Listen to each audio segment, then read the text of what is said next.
So we just built the AFC West All-Offensive team, and Broncos fans, you might not like this one too much.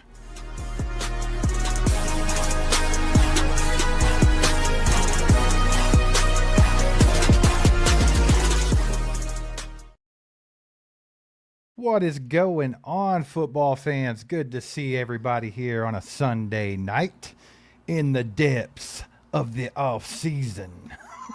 Nothing going on. Nothing going on. But you know what? We built the all AFC offensive team, all AFC West, I should say, offensive team. And we're going to see who all gets on there, who you agree with, who you don't agree with, all that fun stuff and much more. We'll be taking questions and everything tonight too. Shout out SeatGeek for sponsoring tonight's live stream. We'll have more on them here in just a little bit. Mike, you ready to roll this bad boy? Yeah, I think we took a pretty objective look. I don't think we overcompensated because we are Chiefs fans. Like, I didn't want to do that. I wanted to be fair to all the other teams. So, look, if anybody finds us, look, if any Broncos fans, Chargers fans, Raiders fans get in here tonight, we'll be respectful to you. I'm not trying to, like, crap on your team. I really wanted to see how good the AFC West was. We're only going to do the offensive side. Defensive side, that'll take a little bit too long. Kind of wanted to do this, and if you guys react well, we'll push it on to the next one. Yeah, we might try it later. Guys, do us a favor. Hit that like button real quick. Takes 2 seconds. We got to get some more people in here. Like I said, nobody's watching YouTube to watch football right now. Football's non-existent. We got to get it out to them. So hit that like button for us. All right, man, let's get this thing rolling. And like I said, I want you guys to participate in the chat. So if you agree or you disagree, make sure to let us have it. But we're going to go with the quarterbacks. We selected 2 QBs, a QB1 and a backup, right? Yeah. So what we did here, I think, is no surprise. Pat Mahomes has to be your QB1. And if you try to argue that, even if you're a Broncos fan or a Chargers fan, you're a slapnut. And like I said, we're not going to disrespect your team, but I will disrespect you if you think Patrick Mahomes is not QB1 in the AFC West, because you're just crazy. So I don't think anyone's going to argue with this. And if you try to come in and say, well, he sucked last year, shut up. Not having it. Best QB in all the NFL, so definitely in the AFC West. Mike, QB2, this is where it gets a little interesting here. I think a lot of people would go back and forth and be like, well, maybe it's Justin Herbert, maybe it's Bo Nix, and they would have a little argument there. But I think it's too soon for an argument there. I think that Justin Herbert is the QB2 in the AFC West. Ooh, and this one's going to raise some – this is going to be the first point of contentiousness with all the other fan bases, maybe even with Chiefs fans. We had this battle probably last offseason, and I wanted to take Herbert, and you said Bo Nix. But look, I feel like Bo Nix has went further in the playoffs. That was a different conversation, though. Just to throw that out there, that conversation was if you were starting a franchise right now, and I thought maybe it could be Bo Nix. If I'm just picking an all AFC West team right now, I'm taking Herbert. I think you have to take Herbert, and the reason I'll say this is because I think his intangibles are just a little bit better. Like, look, you can argue and you can say, look, he hasn't went as far in the playoff games. He chokes. That's 100% true. But Bo Nix, I mean, come on. He basically got carried by that defense last year as well. So, did he win a few playoff games? Yeah. Did he get carried a lot? Yeah. And why does Justin Herbert lose in the postseason? Because his team chokes. It's not just a Herbert thing. He chokes too. He throws a lot of interceptions in the postseason. But also, let's be real here. What do you have to go off of for Bo Nix? Because this last season, he literally was carried by his defense, and everybody knows it. Like, their offense was not good. So I think you have to go Herbert here. You guys let us know in the chat what you think. Michael said Herbert sucks in the playoffs. Fair point. Let us know what you think out there, Peter, Scott Crosser, Julia Gulia, Chiefer. What do y'all think about it? Let us know. This might be one of the hardest ones there was to pick, was that QB2. Because Nix versus Herbert, it was a tough one, back and forth. But like I said, I think Herbert in a better situation with better surrounding cast. Let's say, for example, Herbert got put with Sean Payton and got put with that defense. I think Herbert wins the same, if not more. Yeah, well, I mean, since we had that last conversation, I'm kind of more on your side of the fence with that whole conversation altogether, because I saw another season of Bo Nix. He just doesn't impress me that much. I feel like all around, just the best QB is Herbert in that situation. But I'll stop there. Let's move on to running backs, man. Let's talk about the running backs. So we took an RB1 and an RB2, and this one could cause some chaos too. but we'll see. But I don't think it should. Yeah. I actually think RB2 is more of the debate that could be had. But we're going to go ahead and throw out RB1 here, and I think it's obvious it has to be the reigning Super Bowl MVP, Kenneth Walker III. He has to be RB1. I know he just got to the AFC West, but the Seahawks used to be in the AFC West, and he played for the Seahawks, so there's some kind of a weird connection. But no, either way, even though it's his first year here, he hasn't been on the field yet in the AFC West, technically. He has to be RB1. I mean, he's the reigning Super Bowl MVP, and I think he's the best one out of the group. Yeah, by far. I think so, too. Nobody else has a Super Bowl MVP under their belt. You could say, well, we haven't seen him this year. It doesn't matter. We've seen him in the NFL. I think he's the overall best running back. I believe that Omarion Hampton, Ashton Genty, and then R.J. Harvey, I guess, and they may be looking towards maybe the other guy they signed, J.K. Dobbins. I don't know where they stand, but honestly, if I had to pick one of these today, I'm taking Kenneth Walker. Yeah, for sure. Shout out Brian Parrott. Been a member for a long time. Says all Chief Duff rules. Well, I think about Happy Gilmore when they're like Happy Rules, and they're just like with their shirts off and they just turn backwards. I don't know why I thought about that. But yeah, I think this one's the obvious one. And I think you guys in the chat probably think the same thing. It has to be Kenneth Walker as RB1, even though he just got here. I think it's what it is. Now, RB2, here's where the debate comes in. Because there are some good, young, promising running backs, but I think it's fairly simple when you break it down that Ashton Genty is RB2. I think he gets the nod over Omarion Hampton. We didn't get to see a whole lot of Omarion Hampton in his rookie season. And Ashton Genty is a dog. Like, he's a good football player. Yeah, I think Ashton Genty is where I go, 100%. Omarion Hampton, I think, could be good in the long run, but Genty, just the overall better quality back at this point. I would trust him more. I would put a workload on him. I think actually him and Kenneth Walker as RB1, RB2 could rival just about any. If you broke this down by division all throughout the NFL, it pretty much could rival, be right there at the very top. There may be a few other ones. Could you imagine last year if you'd have had him as Kenneth Walker with Christian McCaffrey as like RB1, RB2? Now, that would have been crazy. Wild, but yeah, I think it's pretty solid here. I feel good about pushing Ashton Genty above Omarion Hampton right now. If there's any Chargers fans out there, I would love to know what you guys think about that. Like, do you think Hampton's better than Genty at this moment? I don't think you can go to that me, it'd be a route, tough sell. That's a pretty tough sell. Well, let's move it on, and we're going to save the receivers for last, okay? That's what we're going to do just to make it interesting. Let's go to the O-line. Let's give the big boys some love. Let's go to the trenches. Left tackle. Now, this one could be debatable in a year or two, but right now, I think, sadly, you got to put Garrett Bowles over there. What do you think? Yeah, I agree. Garrett Bowles is all around the better left tackle at this point. Now, Josh Simmons is making a push. Rashawn Slater with the Chargers, a heck of a left tackle, but he just cannot stay on the field. So I think I'm going Garrett Bowles here. I believe in 2 to 3 years. You know, they did draft Joe Alt, but they've got him playing on the right side with the Chargers. Mm-hmm. So I would say in 3 to 4 years, Josh Simmons, Joe Alt could be the best two linemen in the entire conference. Or not conference, but division. But I will say this. I'll say as of now, Bowles edges out everybody. Well, he doesn't really edge out. I think he just is head and shoulders above everybody else at left tackle. It's hard to argue with. If you guys can argue with that, throw it in the chat. We'll see what you have to say about it. But I think Garrett Bowles is fair. Left guard. We're going back to the heart of Kansas City and taking our young boy, Kingsley Suamataia. Mike, this was one of the weaker positions in the division. So, like, that's not no shade at Kingsley, because I think Kingsley is kind of coming into his own at left guard. I think this season he's going to be even better than he was last season. But right now, he's the best one out of those 4 teams. I didn't think I was going to put Kingsley down. I honestly did not believe Kingsley had a shot at making this team. But I had to.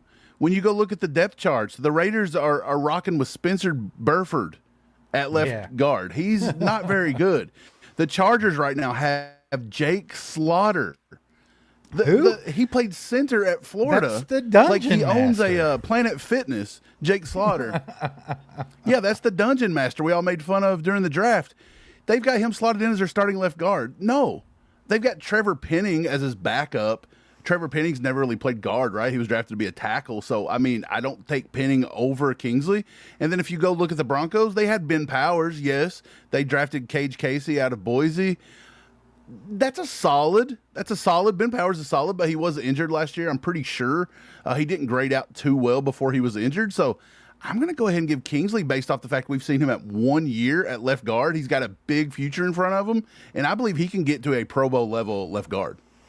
Hell yeah, baby. If you like Kingsley at left guard for the all AFC West offensive team, hit that thumbs up. Let's get some more people in here. Hit that like button for our boy Kingsley. We're going to keep home cooking right now because we're going to center, baby.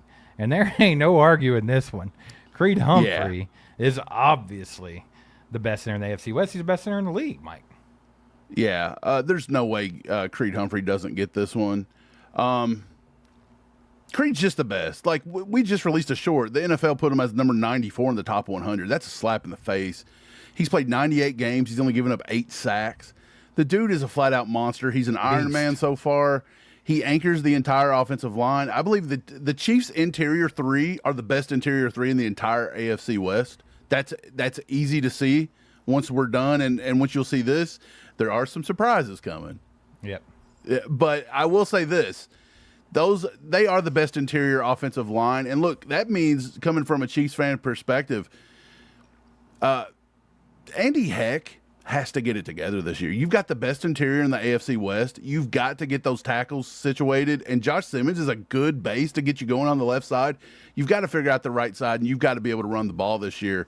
And I believe Creed in the middle, it's a no-brainer. And with Kingsley, we just seen he's the best the best left guard in the AFC West.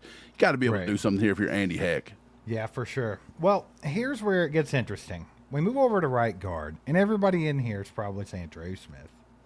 Trey Smith. Yeah. I even did it. I was like, it's got to be Trey Smith, right? Yeah. But then when you dig in, sometimes you just have to swallow your pride a little bit. Yeah, that we had to do it today, man. Sometimes you just have to do some things you don't want to do because it's right. It's the right thing to do. And Quinn Miners edged him out last season. It's the right thing to do. Quinn Miners beat him across the board on run blocking, pass blocking. He was more healthy. There's just everything. He just beat him out. I'm sorry. Quinn Miners outplayed Trey Smith in 2025. So going into 2026, you got to give him the nod. Now, long term, Trey Smith could be one of the best to ever play the game. But just going off last season, coming into 2026, Quinn Miners wins it. I'm sorry. He's got the little captain. He's got the C on his vest there. Right. Well, I mean, Quinn Miners, we've poked at him before just because he's a character. Yeah, right? We've made fun of Quinn Miners before, but and he's a good football player, and he's no slouch. So for him to beat Trey Smith in this year, 2026, kind of judging off of last season, I think that it's okay. I'm not mad at it. I wouldn't have expected it. Like when we started doing this exercise, I kind of thought it was going to be Trey Smith for sure. But then you dig in a little bit, and sometimes you just got to be honest with yourself. So we did. Mike, let's move over to right tackle. I think this one was fairly easy. It's Joe Alt. With them having him at the right side over there. Obviously, the Chiefs are struggling to figure out their identity at right tackle. And then if you look at the Raiders and the Broncos at that position too, I think Joe Alt was an easy selection. Yeah, yes and no. I think Joe Alt, that in the future, I want to see what he can do. But there was another right tackle for the Broncos, Mike McGlinchey, who also played at Notre Dame. Yeah. He's pretty good too. But I will say this, he's on the back end of his career. I think he's played for like 8 or 9 years. So, I mean, maybe I wouldn't necessarily call it the back end, but he's inching towards the back end of his career. I want to see what Joe Alt can do as a full healthy season at right tackle. I would put him there right now based off the same Kingsley principle. But if he just can't stay on the field, then I'm going to have to move him over to the Rashawn Slater principle, which kept him out of the left tackle spot, basically, with Garrett Bowles. But honestly, I believe when you look at this, I think it's fair to go ahead and put Alt here. If you wanted to make the play for McGlinchey, I would absolutely let you do it. And I think this really boils down to the fact that the Broncos have a very good offensive line with Garrett Bowles, Ben Powers, Luke Wattenberg, Quinn Miners, and Mike McGlinchey. That is a solid offensive line that Denver has. Absolutely, guys. If you're just rolling in, do your boys a favor, hit that like button. Also, what we're doing here is we selected an AFC West All-Offensive team going into 2026. So far, just to recap, we got QB1 Mahomes, QB2 Justin Herbert, RB1 Kenneth Walker, RB2 Ashton Genty. Then we went to the O-line. We got Garrett Bowles at left tackle, Kingsley Suamataia at left guard, Creed Humphrey at center, Quinn Miners at right guard, and Joe Alt at right tackle. You guys let us know down in the chat how you're feeling about those selections. If it makes sense to you, let us know. If you have some other suggestion or maybe you disagree, let us know in the chat as well. Guys, want to shout out SeatGeek for sponsoring tonight's live stream. They're freaking awesome. Make sure you use them to buy all your tickets. We're going to have a word on them, and we're going to be right back with the wide receivers and the tight ends. It's spicy. So hang in, baby. I'm excited to see the Kansas City Chiefs kick off the 2026 season. And just like you, I'm always looking for the best deal on tickets. Well, look no further. We've partnered with our sponsor today, SeatGeek, to bring you 10% off your next ticket purchase. SeatGeek has over 70,000 events listed, from NHL, MLB, and yes, even the NFL. I used SeatGeek one time to get tickets to go watch the Chiefs absolutely demolish the Jets, and it was a great experience. And because I'm a little bit superstitious, I'm always going to remember that, and I'm always going to want to use SeatGeek to go watch the Chiefs at Arrowhead Stadium. And of course, I have a code for you guys. You can use code CHIEFEDUP for 10% off your next set of tickets at SeatGeek. That's 10% off any tickets with promo code CHIEFEDUP. So make sure you click the link in the description to go download the app and have the code automatically applied to your account so you can use it later. Now back to the show. Let's go, guys. Get SeatGeek. Go down in the description. Click the link. Get SeatGeek. Use SeatGeek. They're awesome. We use them, like Mike said, in the little ad there. We used SeatGeek, and we went and watched the Chiefs slaughter the Jets. Had 6 interceptions that game. That was insane. Yeah. Do you remember that? I think it was Yeah, that was a wild Fitzpatrick, one. wasn't it? Ryan Fitzpatrick threw 6 picks that game. Marcus Peters was eating them alive. It was a good time. But yeah, you SeatGeek. They're awesome. All right, Mike, let's get back at it here. Good to see all you guys coming in. What's up, Janae? Hope you're doing good. Let's go move it to the tight ends. How about that? Now, this one, a little tricky because Right. Do you take Travis Kelce's the best tight end to ever play football. So you want to put him at tight end 1. Right. But right now, you can't do it because the Raiders have this guy named Brock Bowers. Right. I think you got to go Brock Bowers here. Now, look, Travis Kelce, if he comes out and he does what he says he's going to do, 1,212 tutties, that's probably going to beat Bowers on the year because Bowers don't really have a quarterback. He's got Kirk Cousins and Fernando Mendoza. But I'll tell you something. It's tough to take a guy like Brock Bowers and not have him at number 1 right now, knowing that the future is so bright. You're almost using, again, the Joe Alt, Kingsley Suamataia principle going forward here. Travis Kelce is obviously the GOAT tight end. But, again, I think you got to go Bowers going into 2026. Even coming off of last year, which is what we've kind of been basing this off of, I do think it could have been interchangeable. It is. It's 100% It absolutely interchangeable. could have been him. I think Bowers dealt with some injury issues last year and stuff like that, but I mean, this one's interchangeable, but I do think you have to give the nod to Brock just because at this point in time, he edges out Kelce just a little bit because of youth, right? I think that he's going to be a monster and everybody knows it, so that's fine. And then, of course, we gave away tight end, too, because we all know obviously if it's not number 1, it's number 2, baby. And there's not many lists that I will ever have a 2 beside Kelce's name in. It just so happens to be one of the only ones right now. Travis Right. Kelce's the GOAT, brother. I really hope he has a nice bounce-back season this year. I really do. And, I mean, for all intents and purposes, he had a pretty good bounce-back season last year because 2 years ago he stunk. Last year, he was pretty good. He just had a couple drop problems. I think we might have lost a game or two because Kels had butterfingers or ran the wrong route or something. I'm not for sure. It might not have been his fault. Who knows? Don't want to blame it on him. But Kels, man, he had a pretty good season last year statistically. And I think he's still got enough gas in that tank and enough willpower to come out here this season and be a dog for the Chiefs, bro. Yeah, I think Kelsey's going to have a pretty good year. I think, if anything, he's playing because he knows this probably is his last year. He doesn't want to go out missing the playoffs. He doesn't want to go out looking old. No. I think he's gonna look fine. But I will say there's some really good young talent flooding into the AFC West division, like there is across the board everywhere. The AFC West is quickly becoming one of the most powerful player type positions and got some of the best teams.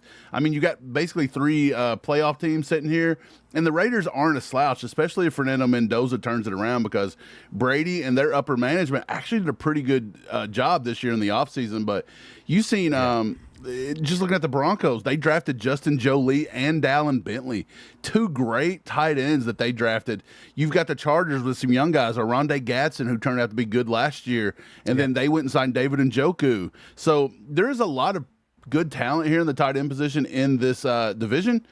But, I mean, it's hard to pass up Kelsey and Brock Bowers right now. Those are your 1 and your 2. And honestly, if you want to interchange it, I'll let you go with it. Yeah, you could interchange it. Shout out. Let's see. What's up, Richie? Good to see you.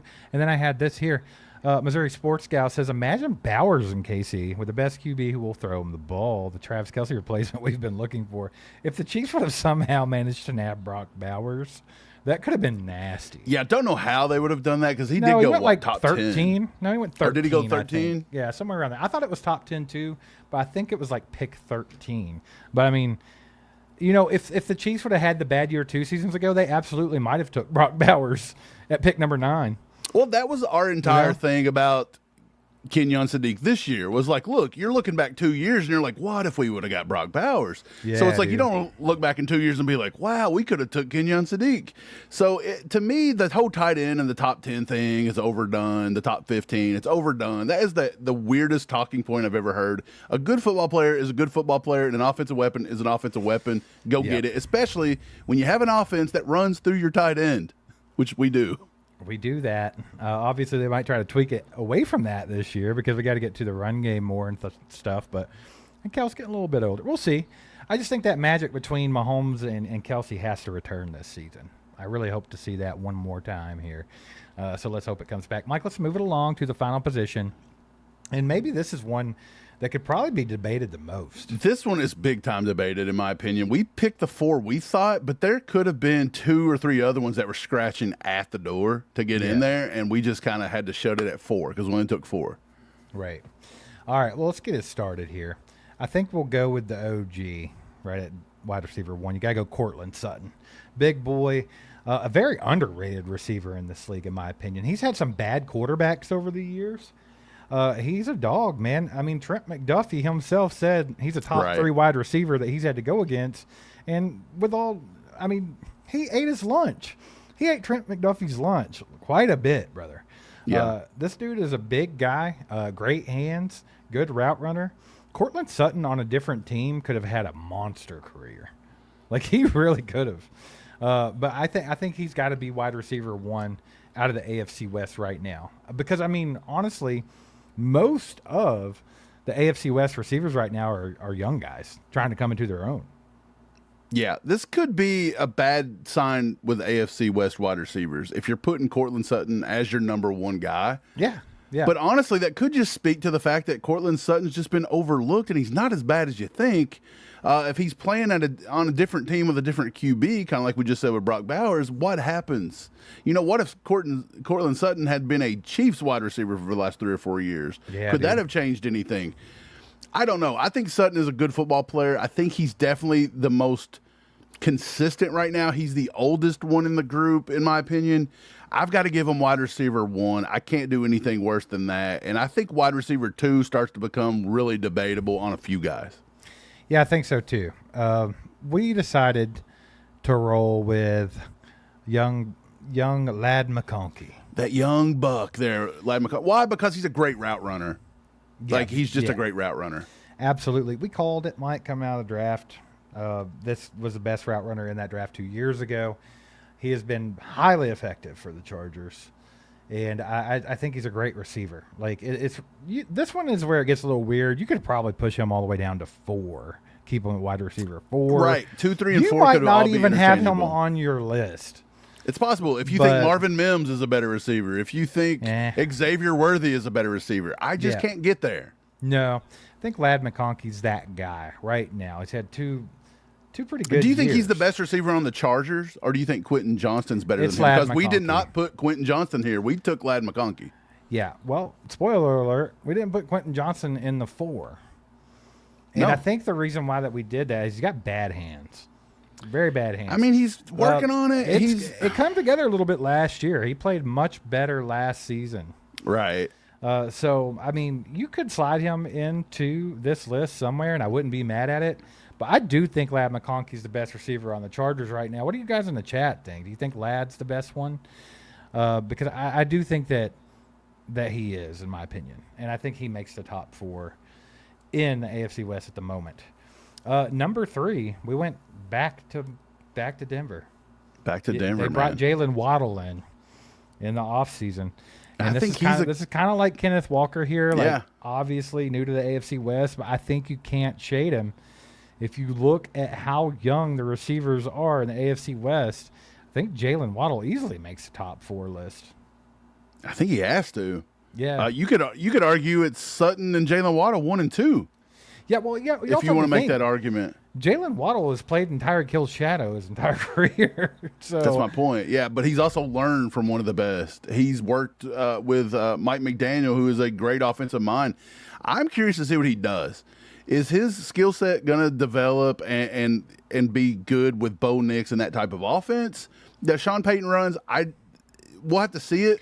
But honestly, by pure potential, he's a top 3. And again, you could say he's better than Ladd McConkey. You could have put him and I at would 2. say yes. I just didn't want to give you Denver fans the satisfaction of having 1 and 2.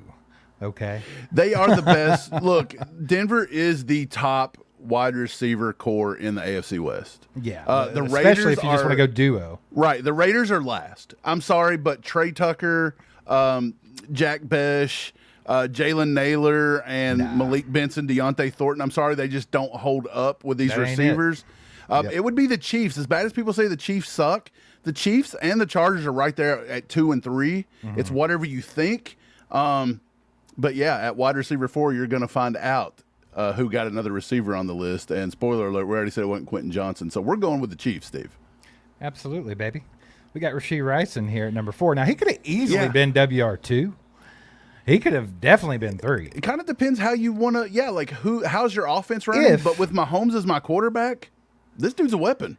If Rashee Rice could have stayed out of trouble, if he hadn't missed so much time because he's a slap nut, if he hadn't gotten injured the year that he was really going off. Yeah, that was Mahomes. Right. If none of that had happened, you might be talking about Rashee Rice as wide receiver 1 at this point. He had potential. There's a lot of potential there. I think putting him as wide receiver 4 is very fair for Rashee Rice because he could be higher if his career had played out better, if he had made better decisions. He could be lower if you think a Marvin Mims or a Quentin Johnson's better. I'm not going to say anybody on the Raiders. There's nobody on the Raiders better. So You thought better of it? Look, I'm trying to be respectful to everybody in the AFC West, but the Raiders receiving core is just not very good, at least until they can prove themselves. They got some I'm not work to putting do. I'm not putting Rashee Rice below Trey Tucker. I'm not doing it. Dude, and that's the thing. And just to kind of elaborate more on the Raiders and how they've built this team up, now that they have Fernando Mendoza, they have Brock Bowers, they have Ashton Genty in the backfield. Maybe now is when they can start working on their receivers a little bit. And then 3, 4, 5 years up the road, the Raiders might be a contender in the AFC West. But right now, they're just a little too green for me. I just don't think and their wide receiver core stinks. It just does. Right. Yeah, you guys let us know what you think in the chat. Just to recap, Mahomes and Herbert as your QBs, Kenneth Walker, Ashton Genty as your running backs.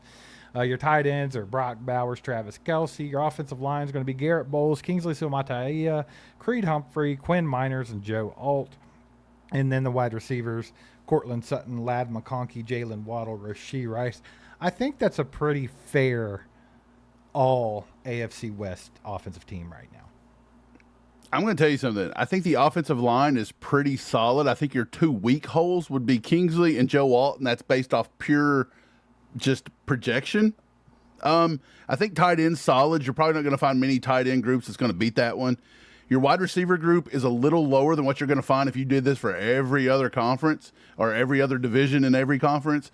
I think your your running back group is solid with Kenneth Walker and Genty, and of course Mahomes as QB1.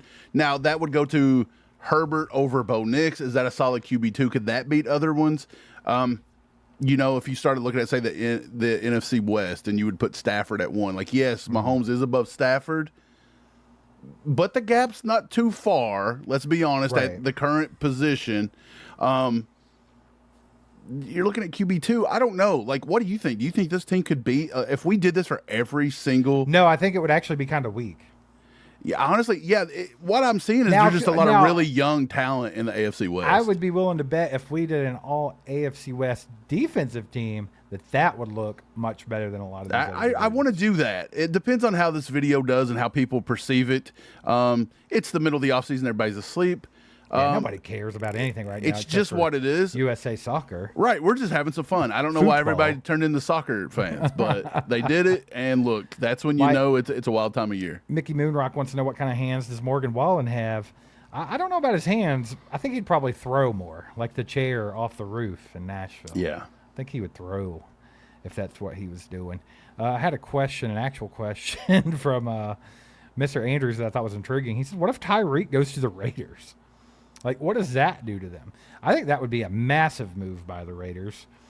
I don't think he would go there, to be quite honest about it, unless they paid him a ton of money. I think he'll go anywhere that they'll give him a chance, and that they'll I pay him. I just don't see him going to L.A. I'm sorry, not L.A., but Las Vegas now. I just can't. I don't know. It seems like a bad idea for Tyreek. Seems like a great idea for the Raiders because their wide receiver room does suck. If you bring Tyreek in, like we've said before, 75, 80% Tyreek, it's still better than most of the receivers in football. And he's got a lot of years under his belt, a lot of experience in the division, a lot of playoff experience. That would be good for them. If they did that, that would kind of suck for us. But whatever. I don't think they'll do it. Let's see here. What else you guys want to talk about? To Tyreek Hill, though, I'll say this. The other day I was reading, I don't remember who it was, but they threw out 2 random potential spots. The Commanders they threw out just because the Commanders are still looking for kind of like somebody there for a weapon for the quarterback. But they threw out the Buffalo Bills because Josh Allen just, I've seen that a lot. Throws. I've seen that a lot. They think that could work. I don't want to see Tyreek Hill in a Buffalo Bills uniform. No. I'd almost hate that worse than a Raiders one. Yeah, because at least you know he's going to fail miserably at the Raiders. You don't want him to go to Buffalo and beat your ass. That's what I'm saying. I want that to happen. Yeah. I think Tyreek's coming home. I think that's what's actually going to happen. I hope so. I know a lot of people don't want that. Man. I know a lot of people don't want that. A lot of people do. But I think that would make the most sense of anything. I really do. D Jazzy says these are excellent choices. These players are probably best in AFC and NFL, just not the West. Yeah, potentially. I mean, if we should maybe do an all AFC team one day and see how it stacks up to the AFC West one. How many people actually make it? Right. Because I do think it would be a lot different. Well, your quarterback, you're still going to have Mahomes. That ain't going to change. Your QB2 would turn into Josh Allen. But that your RB Kenneth Walker might still be in the top 2 there. I'm not 100% for sure there. I'd have to think about him or Derrick Henry. I mean, who else is out there? I mean, I'm sure there's a lot. There's a lot of teams here. You're looking at 16 different teams. We'll have to do that sometime and see how that stacks up. May try it out. We'll see how it works. I'm not opposed to it. This is the time of the year where you have some fun. A lot of Chiefs Kingdom don't like fun. They just want a news network to tell you what's going on. Yeah. I'm sorry, there there's ain't no nothing news going on. There's no news, ladies and gentlemen. Like, you're not going to learn nothing in the next 2.5, 3.5 weeks. You might as well just have a little bit of fun. You're going to have to love football and have some fun. Yeah. Man. You got to loosen it up a little bit. Have some football conversation because you're not getting nothing else. Get yourself a White Claw and have a little fun by the pool, watch it all chiefed up. I don't know. Breaking down random AFC West teams, Yeah, for sure. I appreciate you guys being here. Do us a favor. Hit the like button if you haven't. Takes 2 seconds. It's free and it helps us out. Also, if you haven't subscribed to the channel, one of the 106 of you that are actually here tonight, if you're not subscribed, please click that subscribe button. Hang out with us more often. Mike, we got a members-only live stream coming up here maybe tomorrow night. We might just throw it in tomorrow night. But we're giving away a signed Jaden Hicks jersey. signed up a jersey, sent it, said give it to one of the crew. Yeah. And that's judging what by we're the gonna do. turnout, you guys are probably going to be like one of 15 to 20 Right, people to because show up. So you got a everyone great is checked chance. out right now. Everyone is checked out right now. Yeah, so this may be the one that anybody could just about win. Like, you got to have really you're good going to odds. have really high chances of winning that jersey if you're a member of the channel. If you're not one, you can go to join.allchiefedup.com and sign up. It's just $4.99 a month, so it's pretty much free. And then you can also hit that join button at the top if you don't feel like going through all that. But yeah, man, I think it'll be a cool members only live stream. You're going to have a really good chance of winning that jersey. So definitely do that. Guys, if you have any questions or anything that you want to talk about, be sure to put that in the chat right now. And we'll get to that. We're going to be here for a little while longer tonight. Probably be here a little longer if people were more interested in anything at the moment. But right now, you guys throw something out there, and we got you. Man, Mike, soccer, man. Soccer's taking over the world at the moment. Hey, America's a soccer country now. They're winning. Yeah. No one cares about baseball in Kansas City because the Royals just royally suck. They won. They won 2 in a row now. Yeah, Since well, they they got lost blown out. 22-1. Yeah, against but White since then, I Sox. think they're 2-1, maybe. I think the bright spot, obviously, is always Bobby Witt, but Jack Caglianone's having a pretty good season. And he's fun to watch, man. He'll just hit a bomb on you in a, Who would bad win in a night. fight, Cags or Spags? Ooh. I'm not betting against Spags. He just seems like a mean Italian man. He'd probably He's bite too your old, ankle. man, and Cags Hey. is He'd bite your ankle if he had to. He's not worried about it. Cag's going to get him, I think. He might just smack a home run with him, I don't know. Yeah. But as far as football goes, man, we got training camp coming up. How much longer we got till training camp? Let me get the exact date. Let's pull the exact date. Because I kind of want to know how long this is going to suck this bad. It's going to be pretty bad. Because everyone's sleeping until I training mean, let's camp. be honest.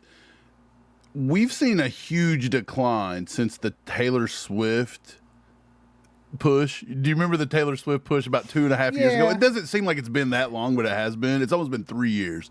So when the Chiefs lost the Super Bowl to the Eagles, you've seen a huge checkout. Yes. And that went through this entire season. And then when the Chiefs stunk this year, oh my God, it's been a pullback like you've never seen before. Going from the Taylor Swift like two in a row era to now. You guys are the real ones if you're here on a Sunday night. Absolutely. I will say Yeah. this. There's 107 of you here right now. I don't know if I've seen a number that low in a live stream since we started. No, it's pretty bad. So here we go. Open practices for the general public are going to be the 30th through the 20th. So July 30th, but rookies and QBs will report on the 24th. So right around the 24th. So we still got another month. A month, bro. Woo-hoo-hoo. Why It'll are we be going to do for a tough. month? Should All Chiefed Up just go on vacation? Should y'all just let us go on vacation for a month? Warpaint says, do you think we go to a run-first offense? What kind of numbers do you see our backfield putting up? And this is a fair question. This is one that I think is the number one question on everybody's mind as Chiefs fans this offseason. So thanks for bringing it up, Warpaint. But I don't think they will ever go to a run-first offense. I said this the other day. I think they're going to be more run-oriented. I think they're going to be more efficient in the run game. And I think they're going to be a little bit less predictable in the run game as they have been the last couple of years. You have a guy now that can pop off a huge play at the drop of a hat. Yeah. We haven't had that in a while. Love Isaiah Pacheco to death, but he's not a guy that is going to get you very much yardage. He's not going to make things happen. And I think this season, you're going to see more of the same from Andy Reid in the offensive concepts where it's pass to open the run. That's just how Andy Reid does things. As long as he has Patrick Mahomes as his quarterback, even coming off an injury, he's still going to give Patrick Mahomes the first crack at it. It just is what it is. But I do think that they have to be smarter about how they utilize the run game, and I think they have to do it more often and more consistently, and I think they will this year. With Eric Bieniemy back in the house, with a new running backs coach, and with the reigning Super Bowl MVP on your team, you almost can't ignore that. So I do think that there will be an uptick in that. Mike, what kind of numbers do you think you'll see out of our backfield That's kind of what I've been trying to put together in my head here. What do you think's realistic as far as like stats go for running backs this year? Right. I think you see right now, probably about 7 out of 10 plays will favor a pass. Was that called like that specifically? I don't know. We heard Andy last year say they called a lot of runs and Pat would change it at the line. So he was saying that it actually could have been closer to 60-40, 50-50. I think this year you will see closer to 60-40. I don't think you're ever going to see a 50-50 or a run-oriented team. I don't think you'll ever see it above run over pass. No. Now, it's going to be heavily weighted. It may look like it's going to be like that in the first few weeks. Maybe if they want to get Patrick Mahomes integrated, or maybe if Patrick doesn't play and you start with Justin Fields, yes, you may see a lot more reliance on the run game. But as Mahomes comes back and starts getting towards mid-season, that Bills game somewhere around Thanksgiving, it's going to be back looking normal. So what would I say Kenneth Walker does? I'll give Kenneth Walker at least 800 rushing yards, and I think he's got a chance to hit 1,000 depending on how many carries he does get. And I think he's going to be our first 1,000-yard rusher in a while. Well, how do they want to split the carries? Again, Kenneth Walker could have done more in Seattle, but he wasn't asked to. He was basically a committee. Andy loves running committee. Emmett Johnson has looked really good. We still got Brashard Smith. Amari DiMercado. Amari DiMercado is no slouch back there. But so if they really want to get them a lot of playing time, you could see Kenneth Walker again still only got about 7 to 850, somewhere in that range. And that was a good segue into TGZ's questions. Do you think they're going to run him 4 running backs this season? Smith is a flex, maybe. Right now, the way it's looking, that's what I would think. I would think that Smith would make the 53-man roster. I would put him on my 53 right now. I'm not taking him off. Now, there is a chance that Chad O'Shea might be like, I can use that guy in the slot. Like, they might start using him as more of a receiver option. I don't think they change his position title, though. I think he still keeps the RB by his It's very name. reminiscent of back when they had Jerry and Ely. When they had this guy that's like, is he a receiver or is he a running back? We don't even know. Because they were both similar where they were receivers that turned into running backs. So Smith's an intriguing player. Now, is there a world where Smith doesn't make it? Or maybe they cut DiMercado or something? Sure. I think so. Small, slim. Yeah, but I think small. I think right now, 4 makes sense for sure. Jamie says he's going to be in Nashville when the Titans training camp starts, and he don't really care. That's great. Some guys that are also from Louisville, Kentucky, they run a podcast called Super Retro where they talk about like 90s things and stuff like that. They actually got invited to Nashville to the Tennessee Titans. Was it Media Day? Media Day. And they got to take passes from Cam Ward, bro. I thought that was cool for those guys. They enjoyed it. That's awesome. Would you take a pass from Patrick Mahomes? Would you drop it? Would you be sad about it? No. There's no way I'm dropping a pass from Patrick Mahomes, brother. Hey. I have watched Kadarius Toney. I watched all these guys drop these passes from Patrick Mahomes. I couldn't let him down that same. Not on Media Day. He hasn't let me down. He gave us 3 Super Bowl rings, bro. I can't let him down like that. He gave you his knee, Mike, in a bad season. I would literally throw it all out there in a full-on dive to try to catch it for him. Even if it was going to be a bad landing. Yeah, if I was playing corner against you, I would fake an injury to let you have that catch. I don't want to knock down a Mahomes pass. Right. Pete says maybe do a breakdown on the offensive line in the comments from last year about how they are not blocking as a unit. I view it as an Andy Heck fail, but what do I know? Yeah, Mike, maybe we could actually dig into that and give you guys an answer because, everybody has that eye test. Like, well, our offensive line kind of stunk or they're overrated or Andy Heck stinks. Maybe we could dig into that and see if we can give you some kind of educated answer on that one. Maybe. It's tough because it's you can watch all the film you want, but you don't really know the assignment. Yeah.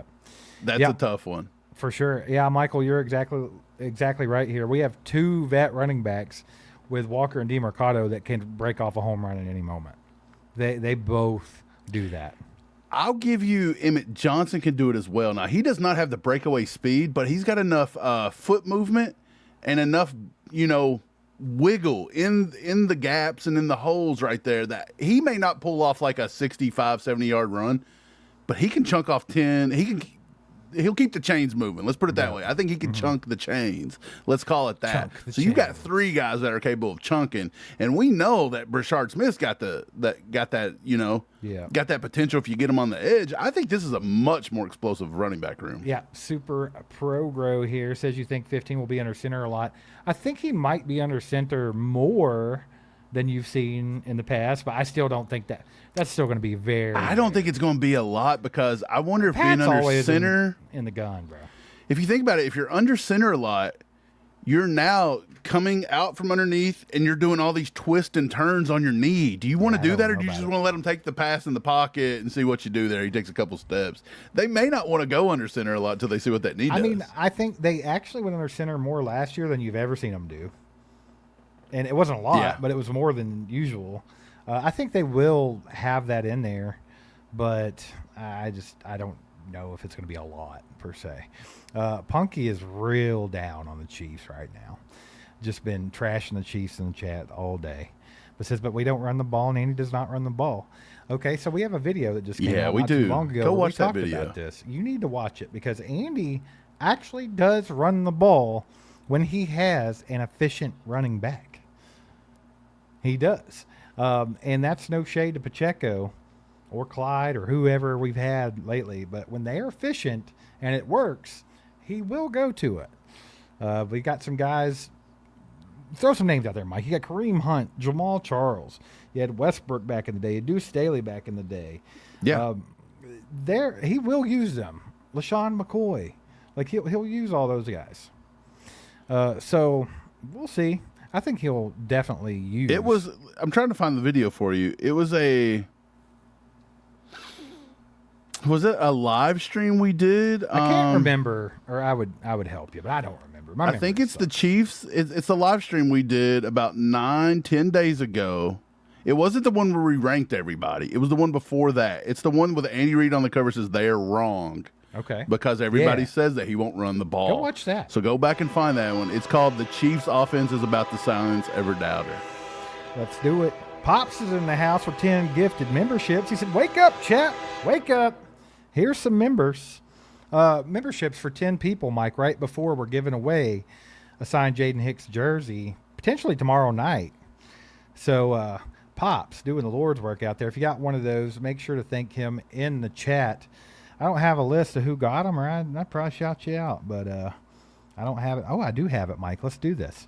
You got them. Welcome to the crew, Rivers, Michelle Gillum, Krista Killa, Storm Watchers Weather, Heat, I Date, I don't know what that says, and Perry, BDE, and Damien. Welcome to the crew. Let's go. That's awesome. Appreciate you, old man. Appreciate you. Let's see here. What else we got going on? What we got going on in the chat? Jazzy says, would PM15 had not changed plays from design runs if we had an effective O-line last season? I think so. So this is always like a debate when you're talking about the run game, because historically Andy runs RPOs a lot. And historically it's going to be Patrick Mahomes' decision to hand the ball off or not. I don't know. Do you think they go to a more black and white run game this year, Mike, and not have any of those gray areas where Patrick can just pass the ball? Or do you think it's going to be more of the same? What do you think? I've noticed the league as a whole is getting away from RPO last season. Right. I don't know if Andy completely pulls off RPO now, with Patrick Mahomes being maybe a little bit like less mobile, or at least like less sure of his abilities. They may pull back on it early. Maybe they pull back, they see what it looks like, then maybe you start just putting it in certain weeks, certain packages. It gives a little bit of a different look. It's not going to be crazy because Pat's ran it his entire career, so it's going to be easy to bring in for certain weeks versus certain opponents. It's tough to see exactly what we're going to do. We're not really going to find that out for at least 4 or 5 more weeks till we're in camp. It's going to be I think once you see camp and Mahomes gets cleared, you're going to see, are they doing a lot more under center? Are they running the ball more? Are they maybe shifting to more, less zone runs? I don't think they're going to do that for sure. I think my advice to everybody as a Chiefs fan, take it for what you will. It's just one a-hole's opinion. But I would not I would not put a lot of hope into seeing a drastic difference in the offense. Me either. I think Andy is still going to do things the way Andy does them. Now, that being said, I think the idea or the scheme of the offense is going to be tweaked a little bit more in favor of the run game somewhat. But I still think it's going to kind of run the way Andy does things. I just don't think there's going to be like a massive change. But I could be wrong. You never know. Our boy Richie says Chiefs top 4 running team this year in total yards, Mike. Do you think that's possible? I do. I think it could be. In total yards between all running backs? Maybe. There are some teams that are way run heavy. So it could be tough. It's tough. I don't know. Let's say, we'll go top 5. We'll say top 5, maybe. Well, what would you, okay, so you want to give Kenneth Walker 1,000 yards? You going to cap him at 1,000? You going 1,100? You going 1,200? It really depends. It just depends on how many big plays he can chunk off. Also, the more he gains, the more DeMercado and Johnson loses. Also, I think something to consider, too, is I actually think that the Chiefs are going to try to get that wrinkle of throwing to their running backs back into the offense. So that could take away a little bit from the ground. I won't put his top 4. I'll put his top 10. Yeah, let's do that. I feel comfortable going top 10. I don't know if I can go top 5 or top 4. Yeah, but I could be completely wrong. Mike, we got a freaking 5 bomb from our boy Fred. What's up, Fred? What's up, Fred? Good to see you, brother. Thanks for the support. It says Kareem ran 20 times for 127 yards, I think, last year when Pacheco got hurt. I think that was Colts game. Was the Colts game, yeah. Went nuts. I think he might have ran more than that, honestly. He ran a lot. That was a really good game for Kareem Hunt. He was gassed. He was gassed at the end of that game. I remember that. But that was actually a very well-called game by Andy Reid. And it was funny because it was obvious, so, like, we need to run the ball in this team. And Andy stuck with it. I could give him props for that one game, but they went away from it real quick after that. I'll say that. Did not stick with it. Kareem Hunt actually had a career-high 30 carries versus the Colts. That's crazy. 30 carries, 104 yards, a rushing touchdown. And he also added 3 catches for 26. So Kareem had himself a day. It was almost like he was a rookie all over again. But again, 30 carries, 104 yards. That yards per carry, very low. Yeah. That's less than, what? That's probably like 3? I don't even know if it's full 3. Maybe. I was trying to find a comment. I think it was Michael asking, but I can't find it right now. I'd bring it up. But he was asking, do you think Jeff Caldwell, here it is. Do you think that Caldwell is going to make the 53-man roster? Like, do you think that? If I had to say right now, just you had to put all of your money on making it or not. Yeah. Don't you think it's smarter to say no? Yeah, I'd have to bet no. Now, do I think could he do it? Absolutely. I think he's got – this dude has a set of skills that very few people ever in the history of football have. Right. Like, he could be an absolute monster. But keep in mind, that is all just athleticism. I think you would have to have the Chiefs. You're not talking skills. Right. The Chiefs would have to take 7 wide receivers, which I don't know if they're going to do, or they would have to get Dave Toub to give up on Nico Remigio at wide receiver 6. That's the only way he's getting on this team. It's going to be tough. Yeah. It's going to be tough for him. So you'd have to get away from Nico, and you'd have to just rely on, Jalen Royals, Brashard Smith, people like that. You'd have to sell that to Dave Toub. The only way I could see him getting it. It's going to be tough, man. But I do think that he has some intangibles that you just can't teach. So, I mean, if they can get his I hope he has a great If camp. they can get his wide receiver skills up to par, then you got a dog, man. Jamie says no team feared our run game last season, and that solved the entire offense. Absolutely. I think that's been happening for a few years. And then when our running offense sucks, Andy notoriously just goes away from it. He just does not care. And then and then you become one-dimensional, and then that makes things easy for defensive coordinators. So we fell victim to that quite a bit. I mean, look at no further than the Super Bowl against the Eagles where we got slaughtered. They just couldn't run the ball, and Andy quit running the ball and allowed them to pin their ears back, and, the rest of it's history. Yep, absolutely. So, yeah. Guys, appreciate y'all being here tonight. do us a favor, hit that like button on the way out for us if you haven't already. Also, if you haven't subscribed to the channel, you should do that. You can become a member at join.allchievedup.com or by hitting that join button up at the top. We're going to have a members only live stream probably tomorrow night where we're giving away a signed Jaden Hicks jersey. So make sure that you get in on that action. Check out SeatGeek. Get down in the description. Check out SeatGeek. Thanks for sponsoring tonight's live stream, SeatGeek. You're freaking awesome. Use them to buy all your tickets and all that fun stuff. Let us know what you thought about the format of tonight because there's a whole month of deadness coming up. So we're going to have to be coming up with different things to do to be able to hang out with you guys, have conversations, and stuff like that. So let us know how you like tonight, what you want to see more going forward for the next month before they get back to camp. That way we'll know what we can do and have a good time with you guys during our live streams. But, yeah, we'll catch you next time. Go Chiefs. Get wild.